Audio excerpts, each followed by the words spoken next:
La voiture la plus vendue dans le monde a enfin un modèle premier prix. Voici le nouveau Tesla Model Y propulsion. Et oui, en 2024, le modèle le plus vendu dans le monde, c'était bien le Tesla Model Y. Et en 2025, ils reviennent avec une version encore moins chère, qui en plus, depuis le 20 juin 2025 en France, bénéficie du bonus écologique.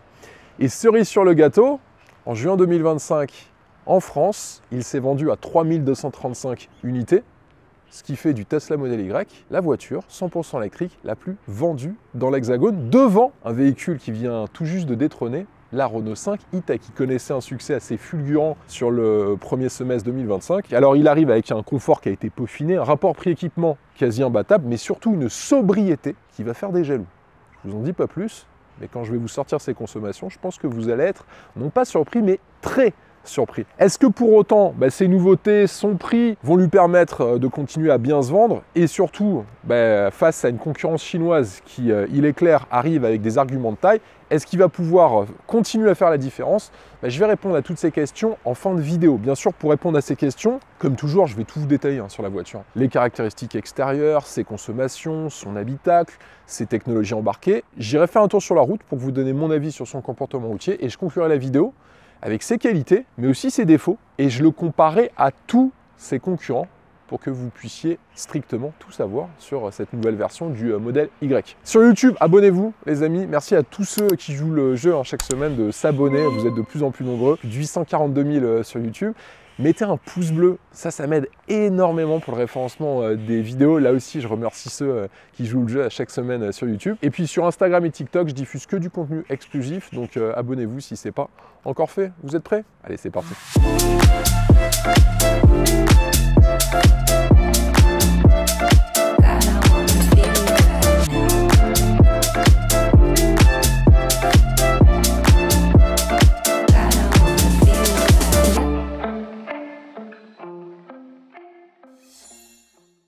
Cette version d'entrée de gamme, elle arrive dans un contexte automobile plutôt bon, puisque sur les 5 premiers mois 2025 en Europe, augmentation des ventes de plus 0,7% sur l'Europe, ce qui est plutôt pas mal. C'est pas le cas en France, puisqu'en France, on constate une diminution des ventes sur les 5 premiers mois de l'année 2025 de 8%. Donc ça, c'est toute motorisation confondue, et sur l'électrique, c'est un peu plus de 7%.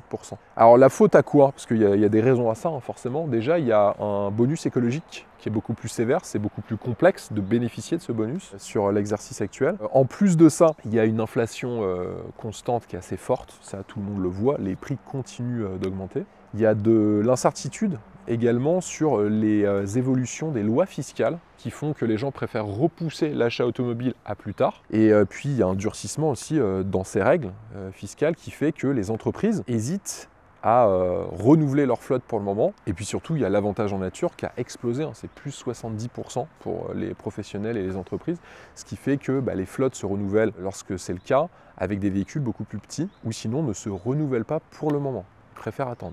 Tout ça fait que sur 2025, les ventes en France diminuent. Et comme vous pouvez le voir, ce n'est pas le cas dans les autres pays européens. C'est un petit peu dommage. Ce nouveau modèle Y, alors déjà, je vous l'avais présenté dans d'autres versions, la version grande autonomie notamment. Pas de différence par rapport aux autres versions. Esthétiquement, on retrouve toujours cette caméra qui est en haut du pare-brise pour les aides à la conduite. Il y a 70% des composants qui sont nouveaux par rapport à l'ancien modèle Y propulsion. Et puis on retrouve, inspiré du Cybertruck et du Cybercab, cette nouvelle signature lumineuse ultra fine avec ce bandeau lumineux qui relie maintenant les projecteurs avant de la voiture. On a une caméra sous le support de plaque d'immatriculation avec un lave-glace et un chauffage intégré pour éviter la condensation lorsque notamment vous êtes en hiver. On a une très grande entrée d'air centrale pour venir refroidir le moteur et les batteries lorsque c'est nécessaire. Et sinon, aucune différence particulière par rapport aux autres versions. C'est aussi ça la force de Tesla, c'est qu'ils arrivent à partir d'un seul modèle, à standardiser ce modèle et à ne changer que seulement quelques éléments entre une version propulsion, une version grande autonomie et une version performance qui va arriver d'ici quelques mois. Jantes de 19 pouces cross-flow avec ces enjoliveurs aérodynamiques qui sont amovibles. Vous pouvez les retirer et en plus, ce qui est plutôt pas mal, c'est que les jantes derrière ces enjoliveurs sont assez jolies. Et si vous souhaitez d'ailleurs les garder et retirer ces enjoliveurs définitivement, sachez qu'il y a des caches-écrous centraux qui sont disponibles sur le site de Tesla ou même sur d'autres sites internet au passage. Alors en option pour 2200 €, vous pourrez avoir des pneus hiver avec toujours les mêmes jantes. Ce seront des Pirelli Soto 03. Mais deux séries, on a ces Continental Sport Contact 7 que vous pourrez retrouver sur le site de 1001pneus.fr qui sponsorise cette vidéo, merci à eux. Alors sur le site d'ailleurs de 1001pneus.fr, c'est un des leaders de la vente de pneumatiques en ligne. Il y a plus de 50 000 références sur tout type de pneus, des pneus hiver, pneus 4 saisons, pneus été, pneus tout-terrain, sur tout type de véhicule d'ailleurs. Vous pouvez vous faire livrer chez vous vos nouveaux pneumatiques, ou sinon dans un des 4500 centres partenaires pour les faire monter directement. Si vous avez des questions sur vos nouveaux pneumatiques, vous pouvez les contacter par téléphone, par email, par chat. Il y a même une rubrique dédiée dans laquelle vous avez juste à rentrer les dimensions de vos pneus, votre type de véhicule, et vous aurez tous les pneumatiques disponibles pour votre véhicule. Alors sur ces voitures 100% électriques, il y a des pneumatiques qui sont spécifiquement développés pour elles. Pourquoi? Parce que déjà ces voitures sont plus lourdes à cause du poids des batteries. On a plusieurs centaines de kilos qui sont ajoutés par rapport à un véhicule 100% thermique. Deuxième élément, il faut faire très attention à la résistance du pneu au couple immédiat, puisque vous le savez, toutes les voitures électriques, elles ont un couple immédiat, ce qui leur permet d'avoir des reprises et des accélérations assez vigoureuses. Ensuite, pas de bruit de moteur.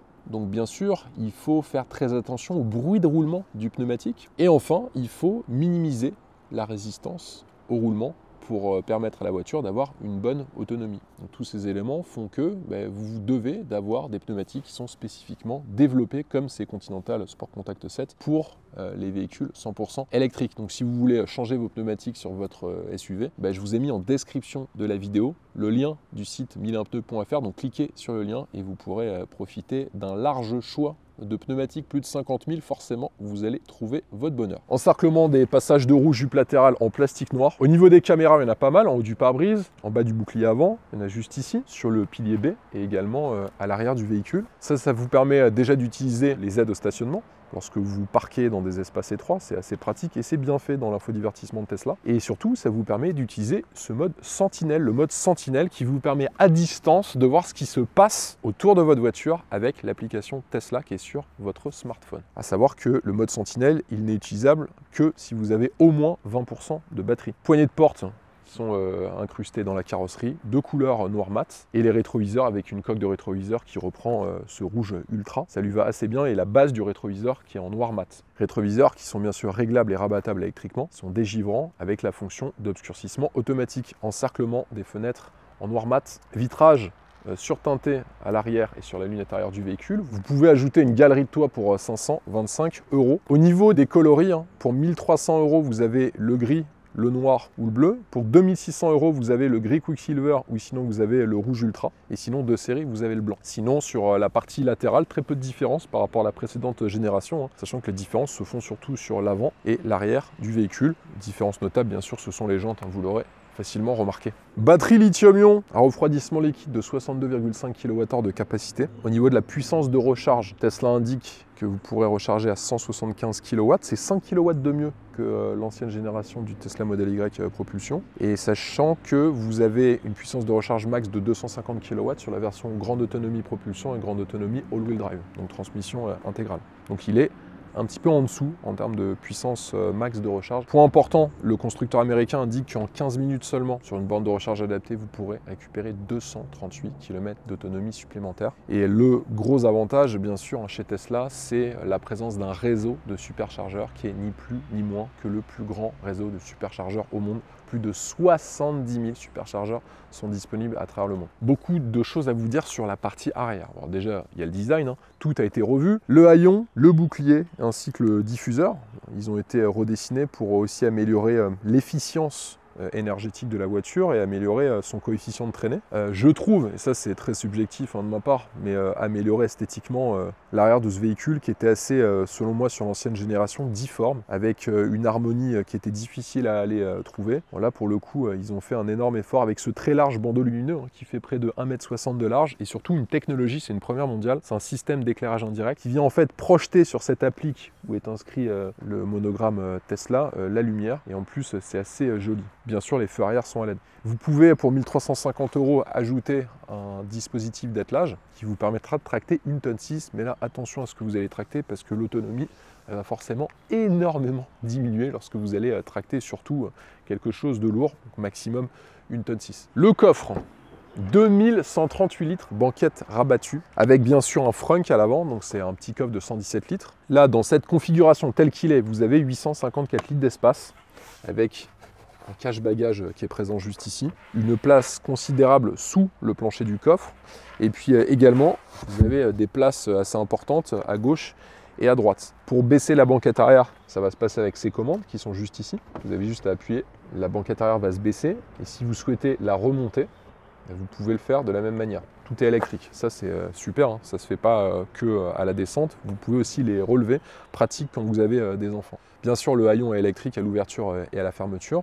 Donc 2138 litres, c'est 20 litres de moins que sur la précédente génération du Tesla Model Y. Par contre, en termes de coffre, c'est le SUV avec la plus grande capacité d'emport du marché. C'est ce qui explique en partie son succès auprès des familles, hein, bien sûr. Et pour fermer le haillon, ça se passera juste ici. Longueur 4,79 m, c'est 4 cm de plus en longueur par rapport à l'ancien Tesla Model Y propulsion. Largeur 1,98 m hors rétroviseur, hauteur 1,62 m, 17 cm de garde au sol et sur son poids 1928 kg. C'est 19 kg en plus par rapport à l'ancien Model Y propulsion. Transmission roue arrière avec un moteur synchrone à aimant permanent qui est situé sur l'essieu arrière. Boîte de vitesse automatique monorapport à réducteur. Consommation annoncée, 13,9 kWh au 100 km. Et j'ai même réussi à faire moins que ça sur un parcours qui ne contenait certes pas d'autoroute, mais avec de la route nationale départementale et de l'évolution en zone urbaine. Donc comme le précédent, il arrive encore à faire des prouesses en termes de sobriété énergétique. Je pense que son seul concurrent, ça va être la Citroën Ami, hein. J'exagère à peine, mais c'est juste hallucinant quand on voit la taille du bestiau et surtout son poids. Tesla met encore une claque à beaucoup de ses concurrents, hein, sur la sobriété énergétique de ces modèles, surtout sur cette version propulsion. Le moteur, il fait environ 299 chevaux. Alors, il n'y a pas les informations sur le site de Tesla, mais de la même manière, je me suis renseigné sur des sites américains, c'est ce qu'ils disent, environ 300 chevaux de puissance, ce qui est amplement suffisant. Le 0 à 100 km/h, vous le faites en 5 secondes 9, c'est 1 seconde de mieux que l'ancien Model Y propulsion. Vitesse max, en revanche, il perd 16 km/h pour atteindre 200 km/h en vitesse max. Et sur son autonomie, par contre, celui-là atteint 500 km avec ses jantes. Donc c'est 45 km de mieux que l'ancien Model Y propulsion.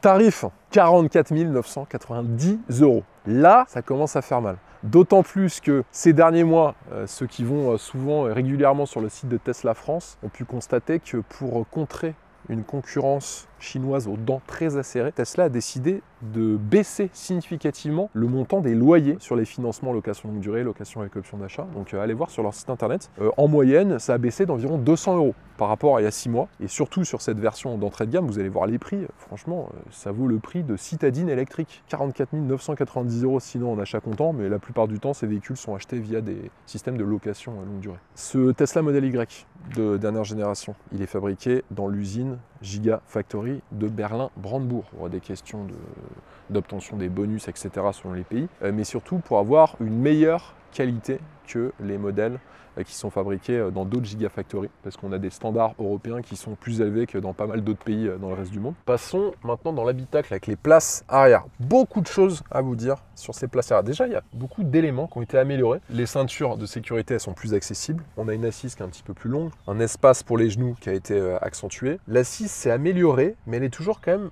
relativement ferme.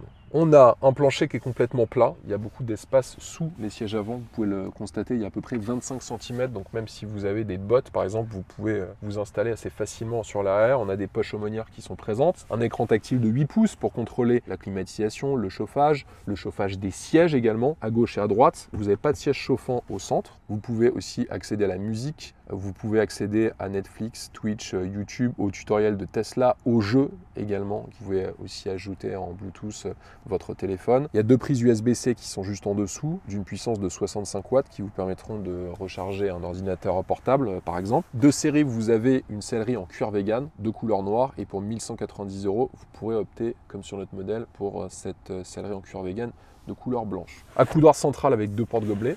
La banquette arrière, elle est rabattable en 60-40. Alors vous pouvez, via l'écran qui est situé à l'arrière, relever électriquement le dossier des sièges. Et pareil pour la partie qui représente 60% de la banquette arrière. Ça, c'est plutôt pas mal et ça vous permettra d'agrandir l'espace dans le coffre et c'est fait de manière assez simple. Autre point, ciel de toit qui est gris clair, avec un toit panoramique qui n'est pas ouvrant, je tiens à le préciser, avec bien sûr une protection anti-UV et infrarouge, ça c'est de série. Là on est sur un nouveau verre sur ce toit panoramique, c'est le verre LOI, donc LOW-E, qui permet de réfléchir jusqu'à 7 fois plus l'énergie solaire. Donc ça permet de garder à l'intérieur de l'habitacle, lorsqu'il y a des forts ensoleillements, une température qui soit agréable pour l'ensemble des occupants du véhicule.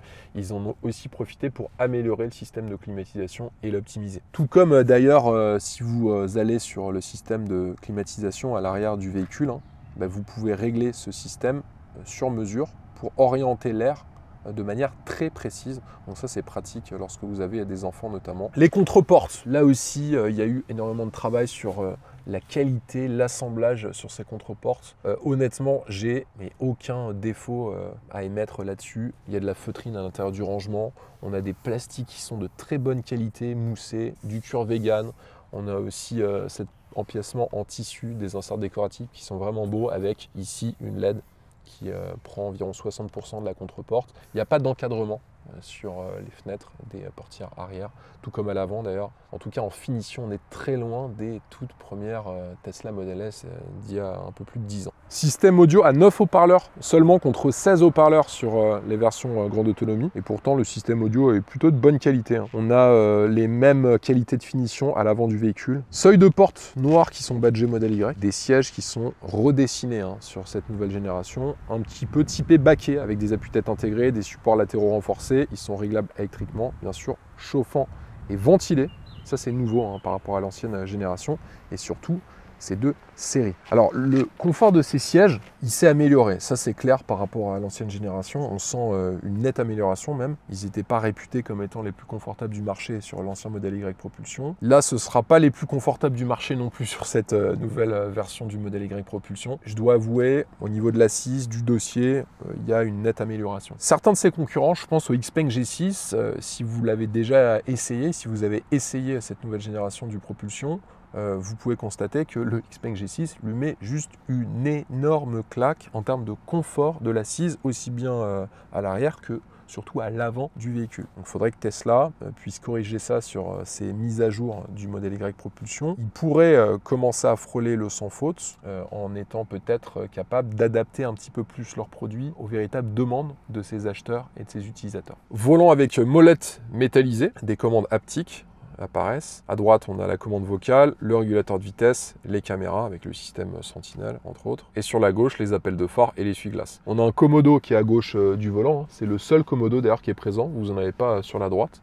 comme sur les précédentes générations. Maintenant, le levier de vitesse, il est dans l'écran directement lorsque vous mettez le contact. Et vous avez aussi la possibilité de manuellement, sur le haut du ciel de pavillon, juste là, de pouvoir non seulement activer les warnings, mais aussi pouvoir avoir accès de manière physique aux commandes de la transmission. Le volant est chauffant de série, il est réglable électriquement en hauteur et profondeur. Il faudra juste aller dans direction et ensuite, avec le commodo de gauche, vous pouvez régler.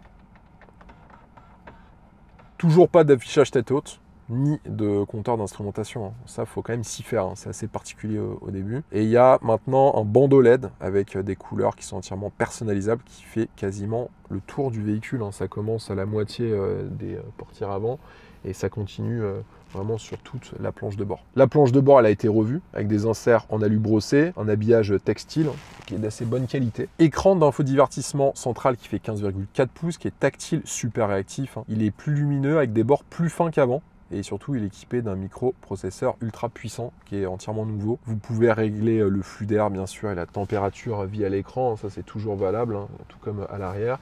Il y a toujours le mode chien qui est disponible, le mode camping. Et puis, je ne vais pas rentrer dans le détail, je vous l'ai déjà montré dans mes autres essais, mais vous pouvez accéder au contrôle, à la dynamique de la voiture, aux recharges, à l'autopilote, le verrouillage, les éclairages, les sièges, l'affichage aussi, les plannings, la sécurité, l'entretien, bref, c'est hyper facile d'utilisation. Bien sûr, vous avez toujours les fonctionnalités avec le GPS, la fonction d'aide au stationnement, vos consommations également, et puis l'ensemble des applications, des jeux, toujours disponibles et très facile d'accès. On a un planificateur de trajet intelligent aussi, ça c'est super facile, et pour ceux qui stressent un petit peu d'avoir une voiture électrique, avec une Tesla, le stress n'est plus. Amélioration des microphones pour une meilleure qualité d'appel. Vous avez la connexion Wi-Fi et Bluetooth avec le téléphone qui ont été améliorés. Il y a 2 chargeurs à induction sous l'écran avec une surface antidérapante qui est en silicone. La console centrale avec un revêtement d'aluminium, rangements qui sont très profonds. Il y a une prise 12 volts, 2 portes gobelets et puis un accoudoir central avec un rangement assez grand. Il y a plus de raffinement à l'intérieur avec surtout des matériaux qui sont plus haut de gamme que sur la précédente génération. Ils se bonifient avec le temps.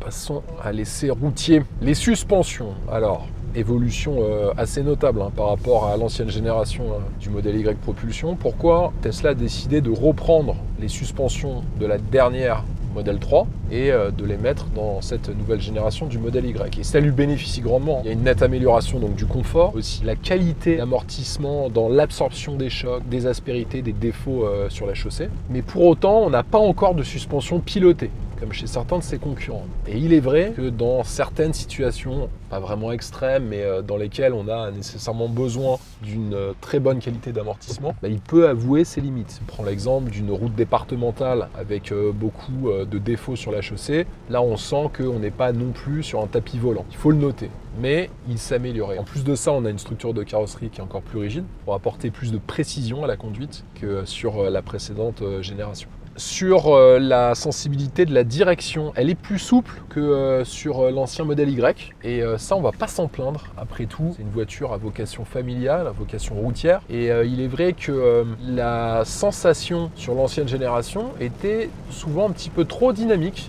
Alors, n'en déplaise à ceux qui aiment ce genre de feeling, mais là encore une fois, on n'achète pas ce genre de voiture pour ses qualités dynamiques, mais bel et bien pour son confort. Et je trouve que le recalibrage de la direction, en tout cas c'est ce que j'ai ressenti, je l'ai trouvé plus souple, plus douce que sur l'ancien. 12,3 mètres de diamètre de braquage, c'est pas le roi du créneau non plus, mais pour autant, on va dire qu'il est dans la moyenne de sa catégorie. Il n'y a pas encore de roue arrière directrice. Je pense que le jour où Tesla va mettre ça sur le modèle Y, il marquera vraiment beaucoup de points par rapport à ses concurrents. Sur la consommation, là j'affiche sur l'écran ma consommation sur les 150 derniers kilomètres. Je suis à 18,6 kWh, sachant que j'ai fait de l'autoroute. Sur les 106 premiers kilomètres, j'étais à 11,6 kWh au 100, en évoluant que sur des petites routes départementale et en ville. Et dès que j'ai pris l'autoroute, ça a commencé à augmenter.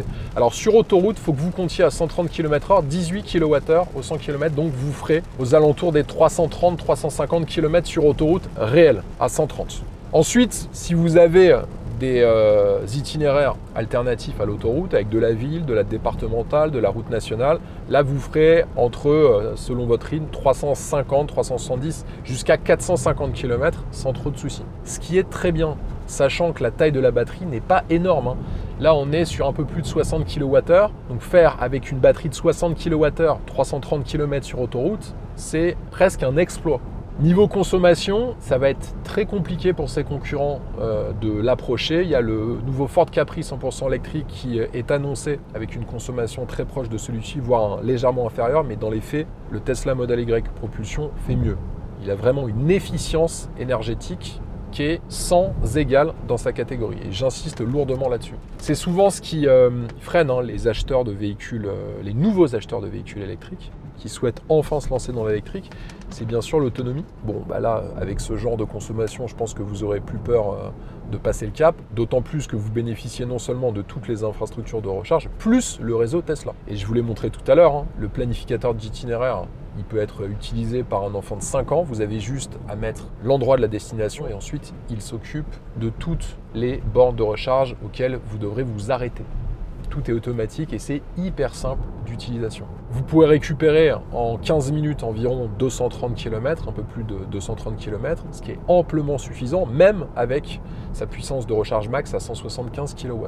Donc il s'améliore légèrement sur la puissance de recharge par rapport à l'ancien et il a un peu plus d'autonomie. Certes, Il prend quelques kilos sur la balance, mais c'est pas grand-chose. Mais on se plaindra pas du fait qu'aujourd'hui, on gagne quand même 45 km selon le constructeur américain sur son autonomie. Ce qui est plutôt appréciable, hein, surtout avec une batterie d'à peine plus de 60 kWh de capacité. Les modes de conduite sont pas très marqués, hein, vous en avez que deux de toute façon, donc confort ou standard. Pareil pour la décélération, hein, vous pouvez la régler sur deux niveaux, réduit ou standard. Moi j'étais en standard dans tous les modes. Là aussi, on est sur une version d'entrée de gamme, on n'est pas sur la version performance.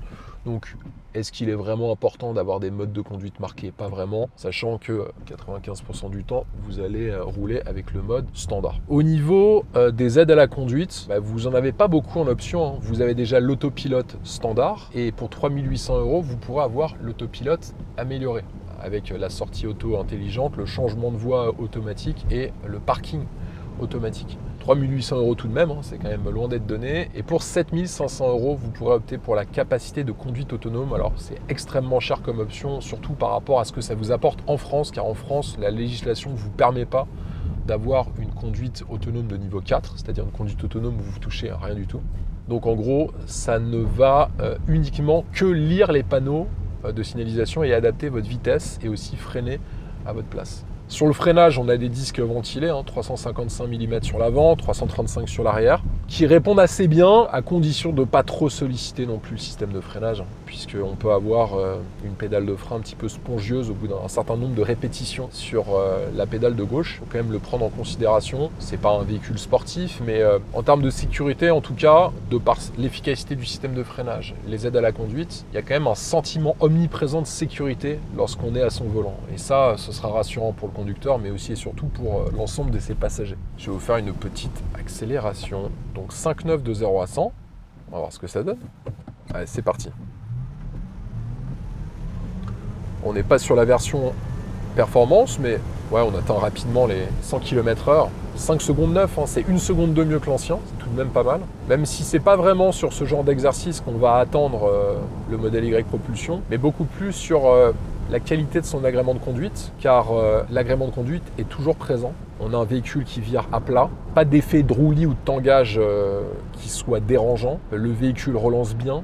On a une qualité de freinage qui, pour sa philosophie, est amplement suffisante. L'insonorisation aussi, point important, je voulais vous en parler, elle a été améliorée hein, grâce à ces doubles vitrages à l'avant. Il y a aussi la qualité des insonorisants qui a été améliorée. Alors, on est un petit peu en dessous de ce qu'on peut retrouver sur un de ses concurrents phares, qui est bien sûr le Xpeng G6, qui est mieux insonorisé, notamment sur autoroute à haute vitesse. Celui-là s'est amélioré, c'est net, mais on n'est pas non plus au plus haut niveau de la qualité de l'insonorisation, il faut quand même le noter. Il garde selon moi d'excellentes qualités dynamiques, agrément de conduite au top, puissance de recharge correcte, réseau de recharge incroyable et surtout efficience énergétique. Il va faire de lui, sans nul doute, sur ce point-là, le meilleur de sa catégorie, rien que ça. Est-ce que pour autant ces améliorations sont suffisantes pour qu'il puisse continuer à bien se vendre, puisse continuer à être le roi de sa catégorie? Vous allez voir que j'ai quand même trouvé sur cette nouvelle génération du modèle Y propulsion beaucoup de défauts. Réponse d'ici quelques secondes.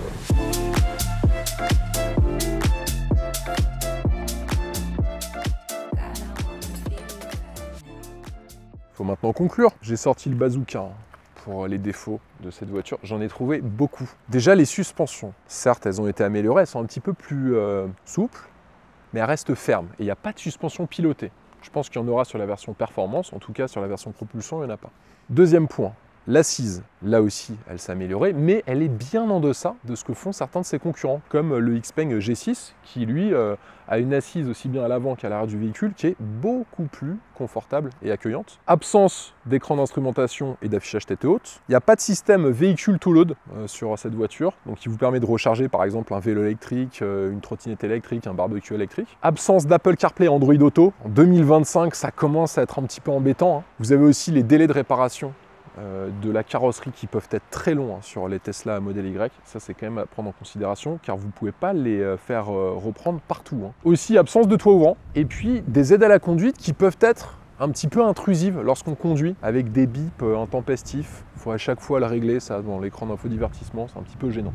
Mais elle a énormément de qualité, cette nouvelle génération du Tesla Model Y propulsion. Alors déjà, une habitabilité hyper généreuse, un coffre gigantesque, c'est peu de le dire, c'est le plus grand de sa catégorie. Agrément de conduite au top, performance, là aussi dans un haut de fourchette. Une voiture très sécurisante, avec beaucoup d'aides à la conduite, qui sont bien calibrées pour le coup, même si elles sont un petit peu intrusives. Elle vous apporte énormément de sécurité pour le conducteur et aussi ses passagers. Réseau de recharge, c'est la grande force de Tesla. Le plus grand réseau de recharge au monde, c'est celui de Tesla. Sans doute pour moi, la plus grande qualité de cette version propulsion, la sobriété énergétique. Ces consommations qui sont hyper faibles. Moi, j'ai réussi à descendre à 11,6 kWh au 100 km sur un trajet d'un peu plus de 100 km avant-hier. Je pense que c'est ce que beaucoup de gens recherchent lorsqu'ils veulent soit renouveler une voiture électrique ou acheter pour la première fois une voiture électrique. C'est un véhicule avec une autonomie réelle qui soit élevée.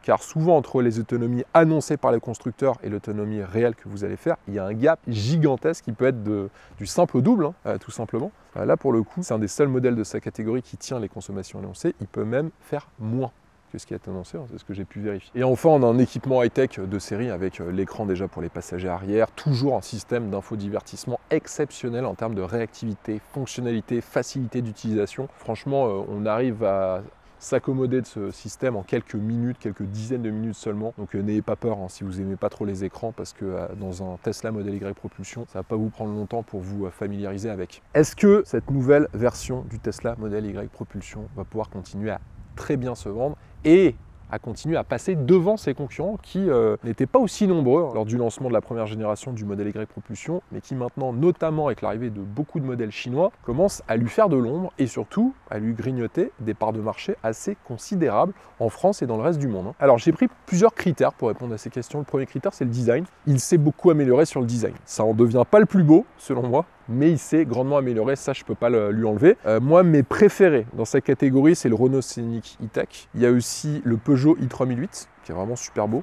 Et puis viennent ensuite, on va dire, à égalité, on a le Xpeng G6, on a le Tesla Model Y qui arrive juste derrière avec des designs peut-être un petit peu plus consensuels, un petit peu moins recherchés que ses concurrents français. Mais il a gagné quelques places par rapport à la précédente génération. Donc ça, pour le coup, on pourra moins lui reprocher. Premier critère. Deuxième critère, les performances. Tesla communique pas sur la puissance de ses moteurs, mais vous avez aux environs des 300 chevaux sur cette version, donc c'est plus que tous ses concurrents. Il n'y a que le BYD Scion 7 qui propose 313 chevaux et jusqu'à 530 chevaux. Après, tous les autres en motorisation d'entrée de gamme, parce que là on est sur l'entrée de gamme de chez Tesla, sont beaucoup moins puissant. Sur son prix, 44 990 €. Là, c'est moins que le Peugeot i3008, que le QQ4 e-tron, que le BYD Scion 7, que le Skoda Enyaq Coupé, que le Kia EV6. Mais c'est plus que le Volkswagen ID4, le Renault Scénic E-Tech, le Xpeng G6, le Hyundai Ioniq 5. Mais si on considère le rapport prix-équipement-autonomie, il est très bien placé par rapport à ses concurrents. Le seul concurrent qui pourrait lui faire de l'ombre serait le Xpeng G6. Sur l'autonomie en entrée de gamme, 500 km sur cette version propulsion. Là, il fait mieux que le ID4 de Volkswagen, que le Kia EV6, que le Renault Scénic E-Tech, que le Xpeng G6 qui a 435 km, que le Hyundai Ioniq 5 et que le BYD Scion 7 qui a 482 km. Mais il fait moins que le QQ4 e-tron, que le Peugeot i3008 et que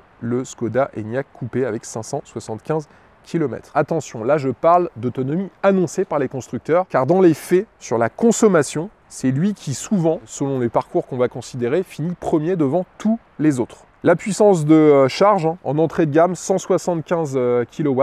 Il n'y a que le Kia EV6, le Hyundai Ioniq 5 et le Xpeng G6 avec 215 kW qui font mieux. Tous les autres sont en dessous. Vous pouvez le constater, c'est bien de prendre tous ces critères. C'est pas le meilleur sur tous les critères, loin de là, mais pourtant, c'est lui qui, sur le rapport prix, équipement, agrément de conduite, technologie, consommation, confort, habitabilité, taille du coffre, si vous prenez ce rapport, certes très large, c'est lui qui finit devant. Alors oui, il n'est pas parfait, mais il a assez de qualité pour continuer à se vendre très très bien et à se vendre plus que les autres. Je pense à titre personnel que les records de vente du modèle Y d'il y a 2-3 ans vont peut-être plus être battus, mais il a encore les armes en 2025, surtout avec cette version propulsion qui est selon moi la plus pertinente sur le marché. Il a encore les armes pour se positionner à la première place du segment des SUV 100% électriques de sa catégorie. Donc oui, ça va être un carton, c'est moi qui vous le dis. en France, hein, mais dans le reste de l'Europe également. J'espère que cet essai vous a plu, les amis. Je tiens à remercier 1001pneus.fr qui a sponsorisé cette vidéo. Ce n'est pas Tesla, c'est 1001pneus.fr. Abonnez-vous sur ma chaîne YouTube Le Vendeur Automobile. Mettez un pouce bleu, ça m'aide beaucoup. Merci à tous ceux qui jouent le jeu du pouce bleu. Et abonnez-vous à mes comptes Instagram et TikTok Le Vendeur Automobile. Moi, je vous dis à la semaine prochaine. Allez, ciao.